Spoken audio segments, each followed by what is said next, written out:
What is up, everybody? Welcome back to another edition of the Sheehan Show here on Sherdog.com. My name is Sean Sheehan and I am back with another edition of the betting show as we move into, do you know what, it's a fairly quiet weekend in the world of mixed martial arts, but we have a UFC event. All 5 of my bets are from the UFC event, but there's a couple of interesting fights as well on Oktagon this week, and I will touch on them when we get to the end of the show. Like always though, we're going to look back at last week, and another FLIER hit, plus 600. Johnny Walker wins by decision. Absolutely brilliant. 2 weeks in a row now, plus 600 bets with Vemola by knockout the week before. What a run it's been. What an absolute run it's been for the FLIERs. 6 out of 16 on the FLIERs. 2 plus 600s. I think one at the start of the year, was it the Umar Nurmagomedov one, wasn't it? That was plus 750, I think. So God almighty, like we're not even at the mid part of the year, and all those big bets have been given out. And you know what? I'm delighted with him. So, on the other 4, not as great. Only 1 of the 4 hit, but it was plus 185 for Ian Gary to win inside the distance. So that's not a bad return either. The ones that lost, Costello Van Steenis, I call that badly wrong. Lima was a way better than I thought he would be. He had a great performance and won that fight. Ken Musa lost as well. You know, the fight went as I thought it would go, with both lads kind of throwing bombs. I thought he'd land the bigger one. He didn't. He took the bigger one, and then Almeida to win by TKO KO. Plus 195. I probably went a bit too much there. You know, I said it last week. It'll probably be a submission. I went for the TKO KO. And as I've done before, I'm going to make that exact same mistake again twice here today on this show. So we will get to that as we go. I'm changing up a little bit today. I'm having 2 FLIERs. The FLIERs have gone so well in the last couple of weeks. I'll go back to normality last week, but 2 FLIERs this week, 3 normal bets. Because there's only like the one big event this week, and it's not that big, I think we're better off. I think this is one of those events where, you know, maybe we will leave the serious bet to one of the other events, because it's very hard. It's very hard to know at times. But let's do it anyway, and let's get into it. I'm giving you 2 bets as well from the main event, because I like Mackenzie Dern in this, and the first bet I'm giving is Mackenzie Dern, and she is minus 177 here to win against Angela Hill. Now, you look at this matchup, right, and it's a fairly simplistic matchup to look at in terms of where they both want the fight to go, I suppose. Angela Hill will want this fight as uneventful as godly possible. And by uneventful, I mean like a very kind of jab, move, 1-2 move, defensively good, offensively steady from both people, and she'll win that fight on the feet, right? Mackenzie Dern wants to cause either a dominating position on the ground, which we all know she is the world champion jiu-jitsu player and all of that, or big moments, whether it's a big knockout, we've seen her do that before a couple of times, land some big shots, or obviously the big submission, which we've seen multiple times for her over and over. And I feel like at this stage of their respective careers, if Mackenzie Dern doesn't do it now, it's a really bad sign for not only her, but probably the division as well. And I find it almost my responsibility to pick Mackenzie Dern to win this fight because of that. Now, maybe I'm wrong, but when I think about MMA and I think about it that way, I'm like, she has a good coach in Jason Perillo. She has shown some good signs. She has shown some bad signs as well, but a lot of them by fighters who maybe have the ability to make those signs be shown, if you want to put it that way. But against someone like Angela Hill, who's a good fighter, and you know, we did a thing this week on Sherdog about the overachievers in MMA. Now, I didn't put her on my list necessarily, but God almighty, maybe I should have, because I think she has achieved more in MMA than she ever should have. Look at her record, even. It's 15-12. And, you know, she's fighting in a main event. that in itself. So nothing disrespectful here towards Angela Hill at all, but you'd probably look at Mackenzie Dern and probably say, well, she's a bit of an underachiever. But also, if she can produce, she should win a fight like this. She should win a fight like this. It's funny that you look at Angela Hill's last couple of fights, and it's Emily Ducote and Lupita Godinez, who fight on this card, funnily enough, the two of them. And I went back and I watched a bit of the Lupita Godinez fight, and I watched some other fights, but I watched the full Emily Ducote fight. And she wants to do in that fight exactly, she wants to do in this fight exactly what she did in that fight, and win the decision, basically. Win the decision. That's exactly what she wants to do, right? But if you look at her loss, and the same similarly against Lupi, you look at the losses before that, and almost unanimously in those, the Jandiroba, the Lemos, the Torres, the Waterson Gomez, the Gadelia fights, and now a lot of them close and a lot of them split decisions. But the reason she loses a lot of them is they have the ability to do something slightly bigger than she does. And we won't get into the judging criteria and all them. I know maybe not all of them went the way that people thought or whatever, but grand. But you understand me. Like when she meets someone who has that ability, look at Virna, what she's done since. She dominated that fight. She has the ability to dominate a fight. Whereas Angela Hill, it's always almost going to be a close fight, even if she is tactically and technically superior to people, say like the Ducote fight, to a certain extent. For Mackenzie Dern, she has that ability to do something big. Now, does she always do it? No, she absolutely doesn't. But when she fights people similarly to Hill, she does overcome them. Like Atisha Torres is someone who is very, very good at doing what Angela Hill does. You know, she's very good at winning, say, decisions, winning fights when they go along, and, you know, a highly skilled fighter that hasn't the ability to land the big ones, maybe, whether it be submissions or knockouts. And she beat her. She beat Nina Nunes, similar. Like Nunes a little bit different, and she beat Jandiroba as well. So if you're looking at MMA, MMA math, you can take that there. Now she lost to Yan Jonan. We saw how good Yan was at the weekend. She lost to Marina Rodriguez. You know, similar. We know how good Marina is, and Amanda Hebas as well. So there's no, like, her losses, to be fair, are all high level losses and have all kind of even look better than they were. The issue you would say for Mackenzie Dern is this, does she have the ability to get the fight where it needs to so consistently, right? Now, the answer to that might be twofold. Against the best opponents, very questionable. Against someone a little further down, she should, is the answer. Where do you put Angela Hill in that? I would put her I wouldn't put her with the top ones. Let's put it that way. I wouldn't put her as the top fighters in the world. And that's the crux of my decision here to pick Mackenzie Dern. I just think Angela Hill will try her best to control the fight. But if Mackenzie can take away the control, she should win it. Like, she's better athletically. She should be able to take her down. Mackenzie's had issues taking people down before. Pull guard. Like, Angela Hill's not the type of one who's going to elbow the head off you or knock you out from that position. Pull guard. Try to get an armbar. Try to do something with her. You can throw those big shots. She's not going to try to take you down, and she doesn't have the power to hurt you in the way some other people do. Do it. Go all out and do it. And you know what?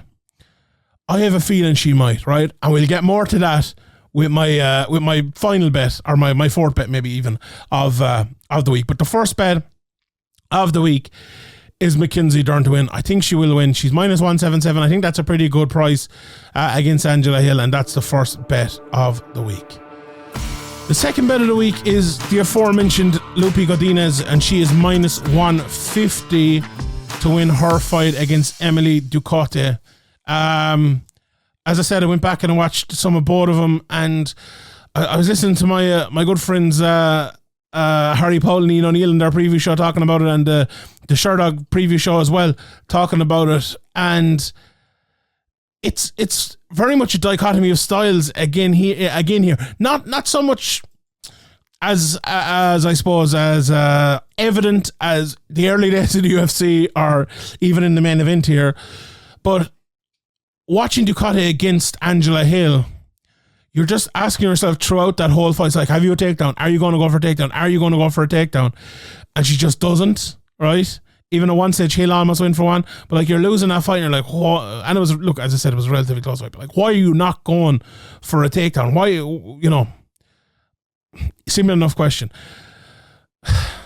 You're also looking at her and you're like, well, she's probably maybe open a little bit for a takedown. Lupita Godinez will go for a takedown, I think. You know, I think she has the ability to make it an even enough fight on the feet. She's not the best in the feet. You know, she's 3 knockouts in 19 fights. She's 4 submissions only, but still, sorry, that's Ducote. For Lupita, it's a little bit different. A lot of her fights go to decision. She can take people down. She can dominate them on the ground, but she can land some good shots in the feet. We saw her early fights, and we saw how scrappy she was. We saw how fun she was as a fighter. But if she can add in, like we saw it against Cynthia Cavillo, Carnelossi, and others as well, if she can add in a bit of the well-roundedness, I think she can do well. Like, Angela Hill is her only loss in the last 4. She didn't have the ability to do it in that one, but she's done it against most people recently. And you look at Ducote, and you just think, like, Ducote is 29 years of age. Lupi 29 years of age. But it feels like Lupi 12 fights into her career, she maybe has more of a higher ceiling. And if she is going to get to that, she needs to be winning fights like this. Like, you can't help and watch Ducote and kind of go, she's a good, solid fighter. She's someone who'll probably stay in the UFC, and, you know, if she has 20 fights in the UFC, she'll probably win like 12 of them, right? A good fighter. But you're thinking for Lupi, she should be winning a few more, you know? She should be going forward. She's 9-3 now. She should be looking to get to 15-3 type of thing and get to a title. And can she? I don't know. I don't necessarily think maybe. But should she have enough to beat Emily Ducote? Should she have improved 12 fights in her career enough to look at someone like Ducote and think, right, I use my wrestling here. I try to get her to the ground. And when it is on the feed, don't let her get into like that Angela Hill type of fight where it's kind of jabbing and it's waiting and it's a close fight. Make it big. Make the takedown big. Make the clinch work big. Make the shots big. Because Ducote will win that sort of fight. And it's a funny fight. Like, I analysed this before and talked to a couple of lads about it, and like, most people are saying Lupi go for the takedown, get it, and she should win the fight. And that was my initial thought too. Like, she's, you know, Lupi isn't exactly Daniel Cormier or Habib Nurmagomedov got in here. Do you know what I mean? But like, Ducote isn't exactly Jose Aldo either. So I feel like someone doing the Irish weather forecast there and giving you every integer. But in all of those integers, I kind of feel like Lupi Godinez will win. And that's the main crux of my point here. Even if the take her down and stand up for part of it is wrong, I think she should win anyway. So I'm going for Lupi Godinez to win. The next bet I'm going for is Nick Fiore at -135 in his fight with Chase Hooper. Chase now up at lightweight. Which I can't see being a good thing, to be honest. Unless he's put on 10 pounds in, you know, Haftar Bjornsson weight or something like that. I don't know. Now, I went back and I watched Nick Fiore's, was it his sole UFC fight? Let me just check here again over in Sherdog. It was his sole UFC fight against Rebecca, which went to distance. Now, he lost that fight and deserved to lose that fight. But he showed in it he has an ability to throw a few punches, you know? He has the ability to throw a few kicks, and he has the ability to take a few shots as well. Chase Hooper doesn't have that ability, unfortunately. And now that's me being very, very harsh. Look, he's good on the ground. If the fight gets there, he'll have a chance. But Fiore outside of the UFC won 4 of his first 5 fights of his career by first round submission. All of his fights outside of the UFC, all 6 of them, first round finish, 2 knockouts and 4 submissions. So this is a guy, you know, who can fight, who can finish, up at lightweight. it's going to be tough for Chase Hooper. Honestly, I was a little bit surprised that the UFC gave him another fight. I don't think Fiore is as good as Steve Garcia, if we're being honest. So it's not like this is one of those fights I think Chase Hooper has no chance in, right? I looked at Steve Garcia coming in, Steven Peterson even more so, I think, in that fight. And I was like, this lad has no chance coming into this fight, right? It's not necessarily this one, but I think that price is so good. Minus 135 against the guy who's kind of still learning how to fight. Like at the base of it, that has to be such a good price. It has to be. Like, I think, when I said there a second ago, I was like, I'm surprised the UFC kept Chase Hooper around. Like, I mean it, because it's not that I'm mean to Chase Hooper. I don't want him signed or anything to a big organization, to UFC or whatever. I think he would benefit so much from going somewhere and fighting somewhere else and learning MMA and then coming back. Like, look what Cage Warriors do. Look what Reese McKee did with his 3 fights outside. Look how much he has improved and now he's ready to go back. That's what he needs to do. Like, that's what Chase Hooper needs to do. He doesn't need to be in the UFC doing that. Like, and maybe this is the sort of fight he'd get outside, but you add the pressure of the UFC to that as well, and the pressure of him keeping his job, and it just adds more and more and more to it. Whereas Nick Fiore is going to go in there, I think, and I'm a finisher.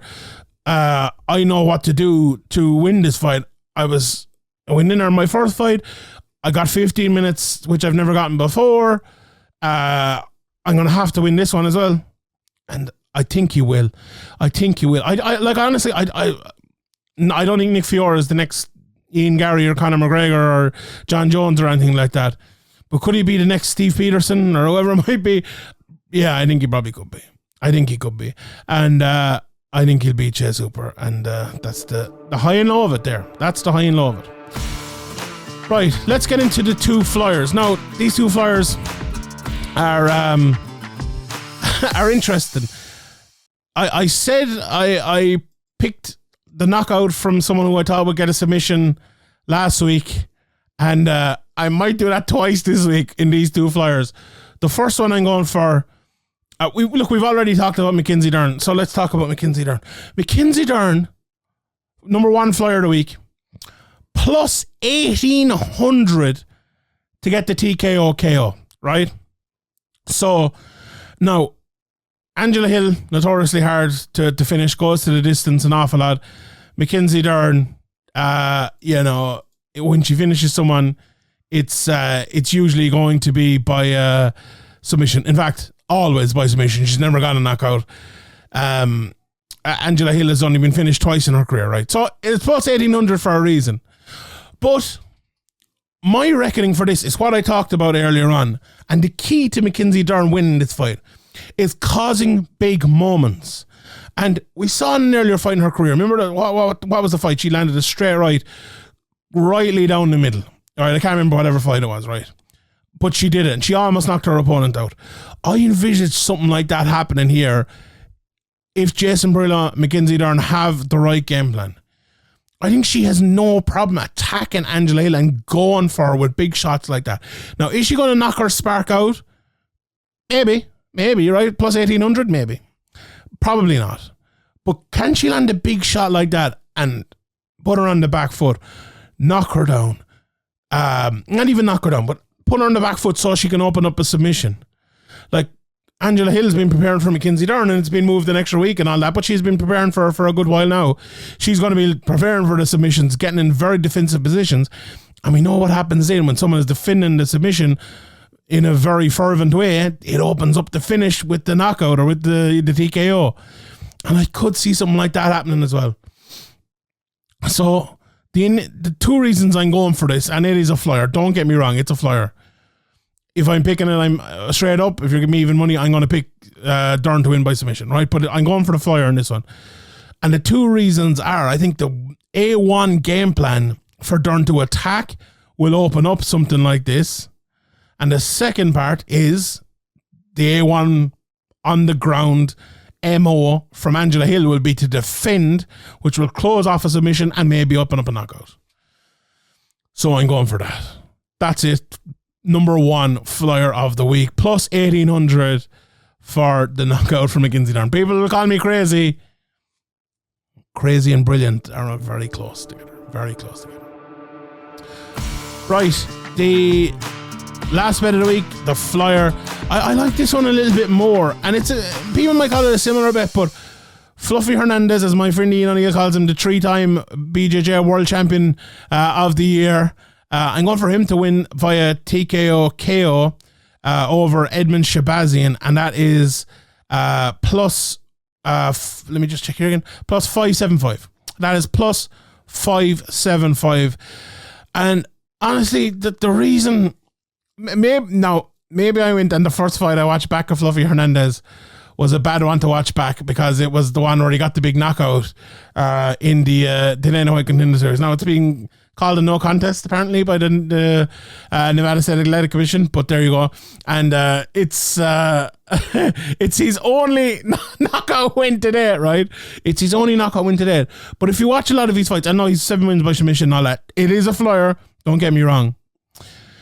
If you watch a lot of his fights, he does come forward. He does throw a lot of shots. Is he very dangerous on the ground? Did he submit Rodolfo Vieira and all of that? You know, and Mac Barriold and Anaconda, a few boys? Absolutely. He absolutely did, right? Without a shadow of a doubt. He did it. But that, you know, and when I said it was the only knockout, there was another knockout as well, because that one didn't count, because that was a no contest. Where's the other one? The first fight. The first fight ever in his career, he got knocked out, which was in 2014. And he got this one, which was in 2018, and it was taken away. But the point still stands, right? And look, I'm making a joke out of this here, but the serious part of it was, against Jordan Wright, what he found in that fight was a guy who wanted to come out and be technical with him. Now, I'm looking at all the rest of the opponents as we go up here, and some of them are like that, and he attacks them anyway. No, some of them are like that and they attack him. He attacks them. Some are not like that and he attacks them anyway. If you're Edmen Shahbazyan, right, you're going to be trying to go out and out-technique him. You're not going to be trying to get into a firefight. You're going to be wanting to jab on the outside. You're maybe trying to take down if you've learned a couple of them or whatever it might be. But maybe land your big shot, when it opens itself up, not going for it hard, but trying to win the fight as a whole. And an opponent like that, Fluffy Hernandez, will go for him. He will go for him, and like he's always gone for him. He goes forward, he tries to land these big shots. If he can land them and hurt them, very good. If he can land them, push him back, he might go for a takedown, land a big ground and pound, go for the submission. That's the way Fluffy Hernandez does it. I just think against Shahbazyan, I'm not sure if he can get through the initial onslaught. And if he can't, that plus 575 is looking damn good. Damn good. Because Fluffy's going to come forward. This is my opinion. I might be wrong. It could be a technical matchup for 15 minutes. But I think he's going to see Shahbazyan trying to settle into the fight and not allow him to do it. He's going to see him trying to be technical and try to stay at the end of the jab, which he absolutely should do. That's his way of winning the fight. But that's not Fluffy's way of winning the fight. And I think he's going to go at him hard. And if he does, I'll say it again, that plus 575 looks good. Now, the submission might be number one. If you were to give me even money on both of them, I'd probably go with the submission. But plus 575, boom, there you go. All right, those are the 5 bets. I'll quickly run through some of the other ones I was looking at, and just the straight up price itself. So we talked about Hill versus Dern. Straight up price for Hill plus 152, minus 177 for Dern, as I gave him my first bet. The submission win for Dern is the one we all be looking at, plus 150. I was looking at that as one of my straight up bets, but if you're giving me minus 177 for the straight up bet, nah, I'll take the minus 177 on that. I don't think it's worth it. It's just about even that the fight goes to decision, doesn't go to decision. So I think people are very, very cut on that one. If Hill does win it, she'll probably win by decision. That is plus 200. Not a big fan of that price, to be honest. Hernandez Shahbazyan, minus 240 for Hernandez, plus 205 for Shahbazyan. Honestly, I nearly picked Hernandez at that price. I think it's his fight to win. He is to win by submission plus 210, which is a good bet. It was one of my straight up bets I was going to give you, but I decided to go all out for the flyer on this one, and a double flyer, so why not? Ducote Godinez, as I mentioned as well. I'm going for Lupita there, minus 150 plus 130 for Ducote. Another fight I really like, Fiore against Buckley. Now, I had Fiore written in as one of my bets and decided to change it. I have a soft spot for him. I just think he's a very good fighter. And I feel like a fight like this, someone is getting knocked out. I think the under 2.5 rounds, minus 175, I like that bet. The under 1.5 at plus 105, maybe, but I like the under 2.5. I think that's a good bet. Fiore to win by knockout, plus 250. Not big enough for me, but that's how I do think the fight will end. Plus 120 for Buckley. I just feel like Fiore is going to be. I always describe him like Conor McGregor. He's like a right-handed Conor McGregor kind of in the way he fights, not necessarily how good he is, but in the way he fights. Pressure counter fighter. He pressures you and then counters you. Buckley likes the counter from being pressured as well, so I just think it plays into both of their hands. I feel like Fiore's going to win it, and plus 185, I like that. Borishev against Machete. Like, I thought a lot of Borishev at one stage. He's the favourite here, minus 175, plus 145 for Machete. Honestly, I don't know. I am not even going to call that one. I really don't know. If Borishev fights to the foremost of his ability, he'll win, I think. But I haven't seen him doing that in a while. I really haven't. Diego Ferreira, Michael Johnson. That's a good fight. That's probably a big out fight on the card. Look, if Michael Johnson as well, if he fights to the best of his ability, that plus 133 price looks pretty good. This is probably one I look at in betting. And Michael Johnson will probably win the first round. Bet on Ferreira then, and he might win the decision. Just the straight up price, let me just look at it here, for Ferreira to win the decision is plus 300. That's the one I think I'd be going for there. Kovalkiewicz against Demopoulos. Carolina is the favourite, minus 135. I like her at that price. Plus 115. What's that to go to a decision? Minus 250. I think we have that one there. Urbina Kosk, basically a pick 'em fight there. I'll go with Urbina. Latifi Nascimento. Latifi's the underdog, plus 170. I think that's moved a little bit. Let me just check there. Latifi has moved. Yeah, he was all the way out at plus 105. I think he was close to being the favourite at that stage, and now he's back into plus 150. Plus 170. That's a very interesting price there. Neither of them are world beaters. Latifi, I think, is kind of over the hill at this stage. I probably would go for Nascimento, but I think someone's probably getting knocked out there. Fight doesn't go to a decision. Minus 155. Let me go with that. We talked about Hooper, Fiore minus 135 now. You'd get him a little bit better in other places. Chase Hooper plus 115. Natalia Silva against Victoria Leonardo. Silva, massive favourite here, minus 1,000. Interesting, plus 700 for her opponent. And Takashi Sato and Timba Gorimbo. What a great name. Timba Gorimbo are both at minus 110. And as you can probably see, I have no idea who either of them are, so I'm not going to give you a pick for that. Just a couple of fights on Oktagon as well. Alex Zahori, David Cosma. Alex Zahori's been around for a long time. He's plus 110 there. Cosma is apparently a good fighter. Just was watching a video about him earlier on, about the fights in general. And, there's some good fights. Carlos Vemola against Patrick Klinick. That's a brilliant fight. Carlos Vemola even. Both minus 110. I remember picking Klinick the last time and I got it wrong, so I'll go with Vemola. No, I'll go with Klinick again. Lee Chadwick is back again fighting. He is plus 150 over Robert Breshek, who is minus 200. Chadwick fought well there in his recent Cage Warriors fight, well enough. Would it be enough to get him over the line there? Maybe, but there's some other good fights there as well. So that's the top and bottom of the betting from this weekend. Just to recap the 5 bets of the week before I let you go. Mackenzie Dern minus 177. Godinez minus 150. Minus 135 for Nick Fiore. And in the 2 flyers, Dern by knockout plus 1800. Come on, Mackenzie. Fluffy Hernandez. Come on, Fluffy. The TKO, KO plus 575. And if they all hit, we'll be going out drinking next week. It's my birthday the week after, so I need it. So send all your love, send all your bets. Bet of the week. Let us know in the comment section below. And hopefully we're all winners come this time next week. All right, I'll leave it there. Thanks everyone for listening and watching. My name is Sheehan for Sherdog.com, and I'll see you all next time.